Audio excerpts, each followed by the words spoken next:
연진하셔서 감사합니다. 저번 할인 제공해드렸습니다.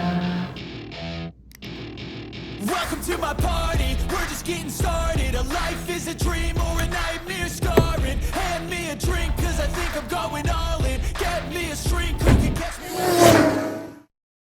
안녕하세요, 모터PD 정원주입니다. 이번 시간에는 아우디 A7 플러그인 하이브리드 모델과 함께 달려보도록 하겠습니다. 자, 지난 2월에 이 A7 플러그인 하이브리드 모델은 2024년형이 출시가 되었는데요. 하지만 아쉽게도 지금 타고 있는 시승 모델은 지난해 7월에 출시된 2023년형 모델입니다. 바뀐 점은 에어 서스펜션이 더해진 가솔린 모델 대비 소소한 편인데요. 외관 전면에 신규 허니콤 패턴의 싱글 프레임 그릴이 적용이 되었고요. 인테리어 트림은 내추럴 볼케이노 그레이 인레이로 바뀌었습니다. 그리고 시트가 발코나 가죽 컴포트 시트로 변경이 되었고요. 이 계기판 가운데 드라이브 어시스트 에어리어 뷰가 추가된 정도에 그치고 있습니다. 아쉽게도 휠 디자인은 변경이 되지 않았고요. 그리고 기존에 있었던 이 방향제는 빠졌다고 합니다. 판매 가격은 지금 타고 있는 23년형 이 시승차는 9,985만 7천원이었는데요. 24년형은 1억 280만원으로 294만 3천원, 약 300만원 정도 차이가 납니다. 일선에서는 시트가 일반 시트에서 발코나 가죽 컴포트 시트로 변경된 게 그래도 실제 오너들에게 만족감을 제공한다고 하는데요. 그 밖에 파워트레인 등 성능과 관련된 부분은 이전과 동일하니까요. 지금 타고 있는 시승차가 2023년형 모델이지만 참고 삼아 보셔도 좋을 것 같습니다. 이 A7 55 TFSI 이 모델은 A7 최초의 플러그인 하이브리드 모델입니다. 이 본인 안에 V6가 아닌 2.0L 4기통 TFSI 엔진과 전기 모터가 조합을 이루고 있는데요. 엔진은 252마력 그리고 전기 모터가 약 143마력을 발휘하고 합산 출력은 367마력을 내뿜고 있습니다. 또한 토크도 엔진은 37.7 그리고 전기 모터도 그에 준하는 35.69의 토크를 발휘해서 합산 토크는 51.0에 달합니다. 이러한 최대 토크는 엔진은 1900에서 4500rpm대에서 발휘가 되고요. 전기 모터는 0에서 2865rpm대에서 발휘가 되니까요. 정지 상태에서 출발 그리고 중속과 고속 모두 전반적인 영역대를 모두 아우르는 이러한 주행 성능을 보여주고 있습니다. 여기에 변속기는 7단 S트로닉 그리고 구동 방식은 상시 4륜구동 콰트로가 적용이 되어 있습니다. 가속 성능은 정지 상태에서 시속 100km까지 가속하는데 5.8초가 걸리게 되고요. 최고 속도는 210km입니다. 연비는 엔진과 전기 모터 합산 복합 기준 15.7km/L고요. 전비는 복합 기준 3.0을 인증받았습니다. 그리고 1회 충전 주행 가능 거리는 복합 기준 47km인데요. 하이브리드 주행 모드로는 EV, 하이브리드, 그리고 배터리 홀드 모드 이렇게 세 가지가 있습니다. 먼저 시동을 걸 때마다 자동으로 EV 모드가 설정이 되고요. 이 가속 페달을 밟았을 때 걸리는 부분 거기서 힘을 더해서 이런 가변 구간을 넘지 않는 이상은 이렇게 전기 모터로만 구동이 되고요. 순간적으로 출력이 더 필요할 때는 이 걸리는 부분을 넘길 정도로 힘을 더하면은 엔진이 즉각적으로 개입을 하게 됩니다. 그리고 하이브리드 모드는 더 긴 주행거리를 위해 엔진과 전기 모터가 상호 보완적으로 작동을 하는 모드이고요. 배터리 홀드 모드 같은 경우는 배터리를 충전하는 것까지는 아니고요. 이 배터리의 용량을 현재 수준으로 유지하는 모드입니다. 그러기 위해서 엔진으로만 작동이 된다고 하는데요. 그런데 실제로 확인해 보니까 이렇게 주차장에서 처음 나올 때 저속 구간에서는 엔진 대신 모터로만 또 작동을 하기도 하더라고요. 자, 그러면 실제 이 A7 플러그인 하이브리드가 전기 모터로만 얼마나 주행할 수 있는지 확인해 보도록 하겠습니다. 46km 정도 주행을 할 수 있다고 표시가 되었을 때 주행 기록은 초기화를 시켜놓은 상태고요. 아까 상암동에서 일산을 거쳐서 파주까지 과연 배터리가 다 달 때까지 실제로 얼마나 달릴 수 있는지 확인해 보도록 하겠습니다. 막간을 이용해서 이 화면의 유량 디스플레이를 보면요, 이렇게 가속 페달을 밟아도 녹색으로 배터리에서 나와서 모터로만 구동하고 있다고 보이고요. 반대로 이렇게 브레이크를 밟으면 이렇게 배터리를 충전하고 있기도 하고요.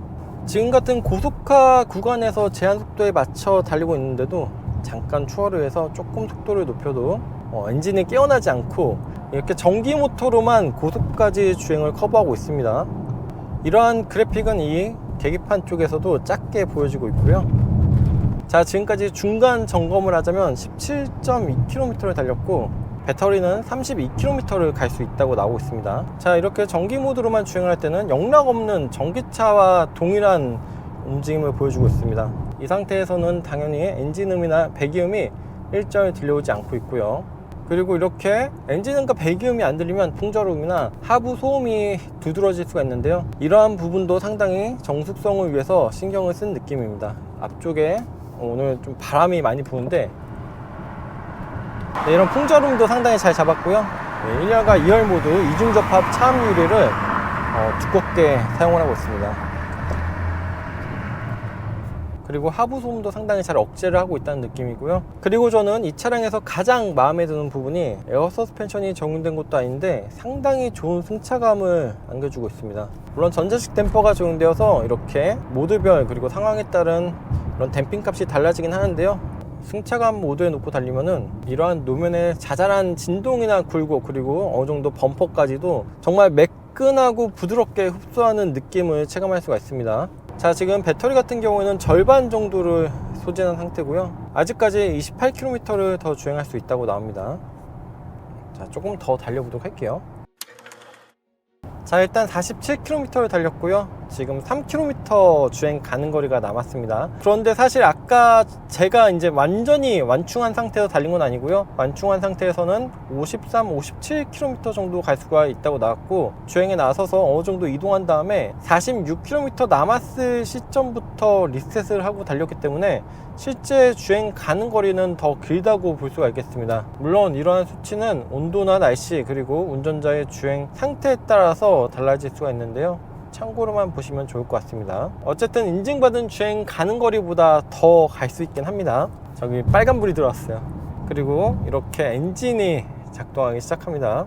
지금 이제 EV 모드는 꺼졌다고 나오고요. 하이브리드 모드로 자동으로 변경이 되었습니다. 이제 열심히 다시 배터리 충전하고 있네요. 자, 참고로 A7T FSI 가솔린 모델 같은 경우에는 V6 엔진을 탑재하고 최고 출력은 340마력, 최대 토크는 50.99입니다. 안전 최고 속도는 210km로 동일한데요. 정지 상태에서 100km까지 가속하는 데는 5.3초로 가솔린 모델이 조금 더 빠릅니다.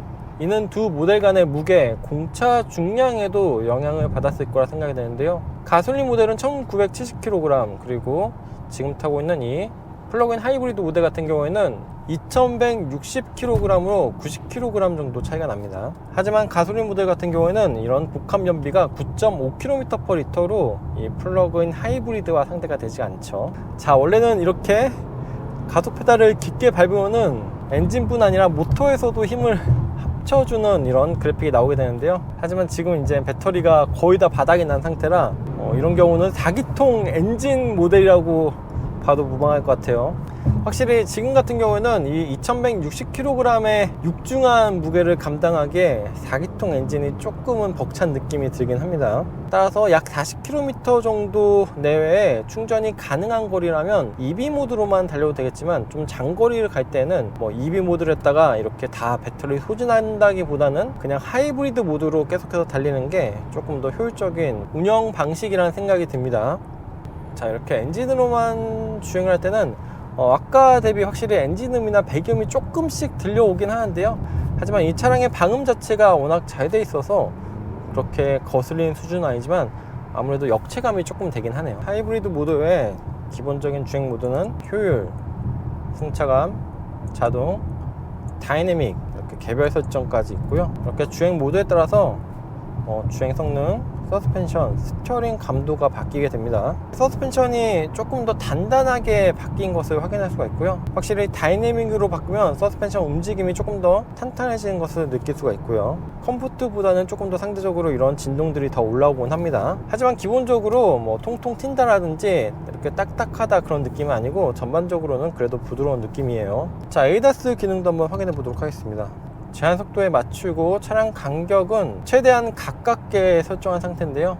여기에 이런 차선 어시스트 기능도 켰고요. 핸들 그립은 정전식으로 금방 다시 잡으라고 여기 조그맣게 표시가 되고요. 완만한 커브길 정도는 잘 잡아주는 모습을 보여줍니다. 그리고 설정된 차간 거리와 속도에 맞춰서 매끄럽고 안정적으로 잘 달려주긴 하는데, 지금 가장 가까운 단계로 설정해 놓은 상태인데도 앞차와의 거리가 상당히 꽤 먼 편이에요. 그리고 그 사이에 주행 가는 거리는 1km, 배터리가 이만큼 충전이 됐고요. 자, A7 55TFSI2의 전체 길이는 4975mm로 5m에 살짝 못 미칩니다. 휠베이스도 3m에 약간 모자란 2927mm고요. 전반적인 사이즈는 가솔린 모델과 동일하지만 트렁크 용량이 배터리가 이 트렁크 아래 깔리면서 조금 높게 올라와서 실제 적재 용량은 가솔린 모델 대비 다소 작은 편입니다. 그리고 외관은 S라인 익스테리어 패키지와 블랙 패키지가 적용이 되어 있고요. 실내에는 이런 블랙 헤드라이닝이 적용이 되어 있는데 알칸타라까지는 아니고 이런 직물 소재예요. 또 머리 위에는 파노라믹 선루프라고 하는데 뒤에까지 넓게 펼쳐진 정도는 아니고 와이드 선루프 정도의 크기인 것 같습니다. 또한 스티어링 휠 컬럼은 당연히 전동식으로 움직이고요. 1열은 열선은 물론 통풍까지 갖춰져 있고 2열은 열선 시트 그리고 포존 공조가 적용이 되어 있습니다. 또한 조명 맛집답게 웰컴 세레머니, 도어 엔트리 라이트, 멀티컬러 앰비언트 라이트도 상당히 매력적으로 잘 적용이 되어 있고요. 헤드램프는 레이저 라이트가 포함된 매트릭스 기능을 탑재하고 있습니다. 또한 테일램프는 다이내믹 턴 시그널이 적용이 되어 있고요. 그리고 헤드업 디스플레이는 내비게이션 정보를 표시해 준다고 하는데 아마 순정 내비게이션인 것 같고요. 애플 카플레이 같은 기능들은 이렇게 연계가 되어 있지 않습니다. 그리고 이런 애플 카플레이와 안드로이드 오토는 무선으로 연결이 되고요. 스마트폰 무선 충전 패드는 암레스트 안쪽에 있습니다. 그리고 이 암레스트는 이 기울기를 따로 설정할 수도 있고요. 이렇게 앞뒤로 조금씩 슬라이딩 되기도 합니다. 그리고 아까 24년형은 내추럴 볼케이노 일레이가 적용이 되었다고 했잖아요. 지금 타고 있는 23년형은 내추럴 파인그레인 애쉬 일레이가 적용이 되어 있습니다. 아무래도 실내 전반적인 구성이나 레이아웃이 정말 아주 최신의 그런 구성이 아니긴 한데요. 거기다가 약간 원목 느낌의 이런 소재까지 더해지니까 살짝은 올드한 느낌도 드는 것 같아요. 그래도 이런 전반적인 내장재 소재는 상당히 고급스럽습니다. 거기에 24년형 같은 경우에는 시트가 더 좋아졌다고 하니까 어떻게 보면 이 300만원 정도의 가격 인상을 상쇄시켜 줄 수도 있을 것 같습니다. 네, 이번 시간에는 아우디 A7의 첫 번째 플러그인 하이브리드 모델 A7 55TFSI 이 모델과 함께 달려봤습니다. 사실 어린 시절부터 여러 가지 드림카 중에 이 A7 역시 포함이 되어 있었는데요. 1세대 모델을 처음 봤을 때는 부가적인 설명 없이도 이런 포도 쿠페의 직관적인 디자인적 아름다움에 정말 매력을 느꼈던 기억이 있는데요. 이렇게 플러그인 하이브리드까지 더한 A7이 앞으로 어떠한 성과를 기록할 수 있을지 기대가 됩니다. 지금까지 모터PD 정원준이었습니다. 감사합니다.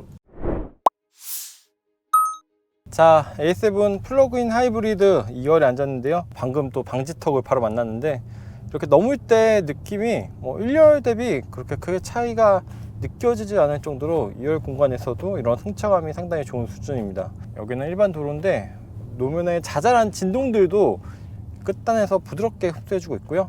이게 에어 서스펜션까지는 적용이 되어 있지 않지만 그래도 전자식 댐퍼이기 때문에 주행 모드에 따라 가지고 이런 하체 움직임 자체가 바뀌는 게 은근히 체감이 됩니다. 지금은 그리고 형주씨가 B필러 정도에 맞춘 상태로 시트를 조절했는데요. 이 상태에서 무릎 공간 주먹 2개 정도, 이 차가 아무래도 패스트백 디자인이기 때문에 머리 공간에서 조금 걱정이 됐는데 실제로 이렇게 앉았을 때 일반적인 자세를 취했을 때는 머리 위가 다알랑말랑한 정도고요. 실제로 우리가 또 이렇게 허리를 이렇게 딱 세우고 이렇게 앉진 않잖아요. 오히려 위는 괜찮은데 양 끝단 부분이 살짝 닿을 수가 있어요. 그래서 이렇게 2열에 누굴 태웠을 때는 코너를 이렇게 급격하게 돌거나 하면 안 될 것 같아요. 이렇게 막 닿으니까. 자, 그리고 가운데 이렇게 암레스트가 있고요. 컵홀더는 눌러가지고 이렇게 나오는 방식이고, 여기 추가적인 얇은 수납 공간이 있습니다. 그리고 약간 떠있는 팔걸이가 되고요. 앞쪽에는 송풍구가 있고 이렇게 양 끝단에도 도어 쪽에도 송풍구가 각각 배치가 되어 있어요. 공조는 포존 공조 방식이라서 시트별로 풍량, 온도도 다 개별적으로 설정할 수가 있고요. 열선 시트는 있지만 통풍 시트는 없고요. 그리고 그 아래는 C타입 USB 단자 2개와 약간 독일 브랜드가 흡연에 되게 관대한 건지 진심인 건지 이렇게 시거잭에 담배를 불에 붙일 수 있는, 요즘에 이게 아예 빠진 경우가 많은데 이게 아직 있고요. 그리고 시트 각도는 당연히 조절이 안 되는데요. 기울기가 그렇게 뒤로 안락하게 뉘어져 있는 상태는 아니지만 그렇다고 또 반대로 이렇게 너무 또 고추 세워 있지는 않아서 이 정도면 그래도 편안한 자세를 연출할 수가 있어요. 차가 너무 편하고 또 정성이 높고 고급스러우니까 왠지 여기에 전동식 선바이저라든지 후면에 리어에 선바이저가 있어야 될 것 같은 그런 느낌인데 그런 선바이저는 없고요. 1열과 마찬가지로 2열 쪽에도 이런 도어 트림이나 몸이 닿는 부분에는 부드럽고 고급스러운 소재들을 아끼지 않고 두르고 있습니다. 그리고 위에 독서등은 이쪽에 있고요. 선루프가 2열까지 아무래도 이런 구조 때문에 쭉 이어지진 않지만 그래도 이렇게 앞을 봤을 때 이 부분에 뚫려 있는 부분이 보이기 때문에 그래도 개방감은 높은 편입니다. 그리고 아까 말씀드린 것처럼 2열도 이중접합 차음 유리가 적용이 되어 있는데요. 이게 끝까지 내려있는 상태입니다. 그래서 약간 이렇게 가리는 부분이 있고요. 자, 그리고 지금은 이제 시내 구간을 주행 중에 있는데 초기형 하이브리드나 전기차 같은 경우에는 이 회생 제동이 2열 탑승객들한테 좀 불편한 요소가 됐거든요. 아무래도 운전자와 달리 가속과 제동을 인지하지 못한 상태에서 회생제동이 불시에 걸리면은 몸이 이렇게 쏠렸다가 뒤로 갔다가 이러면서 불편함을 호소하는 경우가 많았는데, 하지만 이 A7 플러그인 하이브리드 같은 경우에도 이런 회생제동도 상당히 좀 소프트하게 부드럽게 잘 잡고 있는 모습입니다. 그리고 이 차도 소프트 클로징이 적용이 되어 있어서 도어를 살짝 걸쳐만 놔도 자동으로 닫히는 기능이 있고요. 상당히 많은 편의 장비 그리고 또 고급